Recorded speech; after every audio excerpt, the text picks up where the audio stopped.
మళ్ళొచ్చింది రోయ్ ధర్మపద్దు DP foods lover. First part చూడకుంటే ఇది సెకండ్ పార్ట్. మళ్ళీ ఇంకో పార్ట్ రిలీజ్ చేసింది. నేను వెయిట్ మెయింటైన్ చేస్తున్నా, వెయిట్ లాస్ అయినా, ప్రోడక్ట్స్ వాడాను, నా ప్రోడక్ట్ వాడండి, మీరు ఏవేవో ప్రోడక్ట్స్ వాడుతున్నారు, అది ఇది అంటుంది.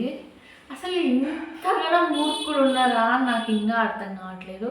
ఇంత క్విక్ రిజల్ట్స్, ఇంత క్విక్గా రిజల్ట్స్ వస్తున్నాయి అంటే మజిల్ పోయిద్ది, ఆడ ఆల్సో స్ట్రెంగ్త్ ఉండదు, ఆకలి అవుతుంది. ఆవిడ పొట్టిగా ఉంది, మీరు గమనిస్తే 495 ఉంటుంది. ఆవిడ బాడీకి ఆ క్యాలరీస్ సరిపోతాయి. మీరు 55, 56, 54, 58 ఉండి ఆ డైట్ చేస్తానంటే చెల్లదు మీకు. అండ్ ఆల్సో కొందరు ఉంటారు, ఆవిడకు డైట్ కోసం సతాయిచ్చి పెట్టిండు, చాలా టైం తీసుకొని చేసింది.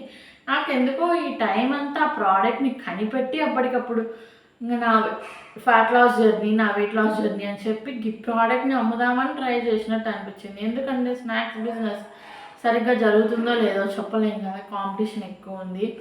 నేను తగ్గినా నన్ను చూసి చాలామంది ప్రోడక్ట్స్ కొంటారని కూడా అనుకోవచ్చు. అండ్ రియాలిటీ ఏంటంటే మీరు 1 నెలలో 5-6 కేజీలు, 6 నెలల్లో 40-50 కేజీలు తగ్గడం it's not a good thing. మీకు మజిల్ బిల్డ్ చేసుకొని, స్ట్రెంగ్త్ బిల్డ్ చేసుకొని, ఒక జిమ్ చేసే అథ్లెట్ బాడీ ఎట్లుంటుందో అట్లా బిల్డ్ చేసుకొని మజిల్స్, పుల్అప్స్, పుషప్స్, డిప్స్ ప్రతిదీ 1 ఇయర్ లోపల మీరు ఫామ్ పర్ఫెక్ట్ చేసి ఇవన్నీ చేసిన తర్వాత ఫ్యాట్ లాస్ అయింది అంటే you are build a lots of strength. ఇది ఉత్త గేమ్ మాత్రమే. ఆ ట్రాప్లో మాత్రం మీరు పడకండి. నేను మీకు ఇంకొకటి చెప్తున్నా, గీ పౌడర్లు, ప్రోటీన్ పౌడర్లు మేబీ ఏమన్నా హార్మోనల్ ఇష్యూస్, హార్మోనల్ ఇంబ్యాలెన్స్ ఉంటే క్లియర్ అవుతాయి. ఆ పౌడర్ తాగితేనే ఫ్యాట్ లాస్ అవుతారు, ఆ పౌడర్ తాగితేనే వెయిట్ లాస్ అవుతారు అనేది మూర్ఖత్వం.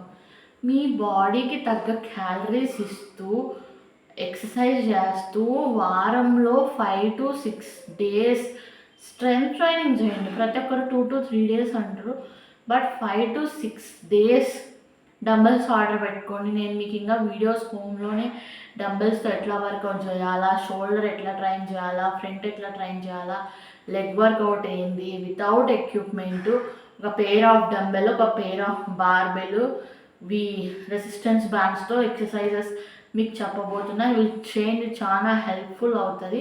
మీరు గమనిస్తే పద్దు హ్యాండ్స్ అంతా అట్లనే లావుగానే కనిపిస్తున్నాయి. ఇలా హ్యాండ్స్ దగ్గర ఫ్యాట్ తగ్గలేదు. హ్యాండ్స్ దగ్గర ఎక్కువ ఫ్యాట్ ఉంటే అది ఇన్సులిన్ రెసిస్టెన్స్ అన్నట్టు. ఇక్కడ డార్క్ ప్యాచెస్ ఉన్నవంతా కూడా ఇన్సులిన్ రెసిస్టెన్సే. ప్లీజ్ మీరు ఇలాంటి ట్రాప్లో పడకండి. ఈ యూట్యూబర్స్ ఏది చెప్తే అది విని నమ్మి తిండి తినక తిప్పలు లేకుండా తగ్గి మళ్ళీ ఇష్టం వచ్చినట్లు తిని పెరగడం మాత్రం చేయకండి. నా రిక్వెస్ట్ ఇది మీకు. సో వెయిట్ లాస్ కావాలి, హెల్తీగా తగ్గాలి, తింటూ తగ్గాలి, ఉమెన్లా ఎక్సర్సైజ్ చేయాలి, పుల్అప్స్, పుషప్స్, స్ట్రెంగ్త్ మొత్తం గెయిన్ చేసుకోవాలంటే 2 to 3 years పడుద్ది. ఆన్ అండ్ యావరేజ్గా నెలకు 1 kgనే మీరు తగ్గగలరు. సో ఇలా ఏంటి అనేది ఫర్దర్ వీడియోస్లో చెప్తా. ప్రస్తుతానికైతే ఇలాంటి ట్రాప్స్లో పడకండి, ఇదే నా కోరిక. Thanks for watching. Stay tuned guys. Bye.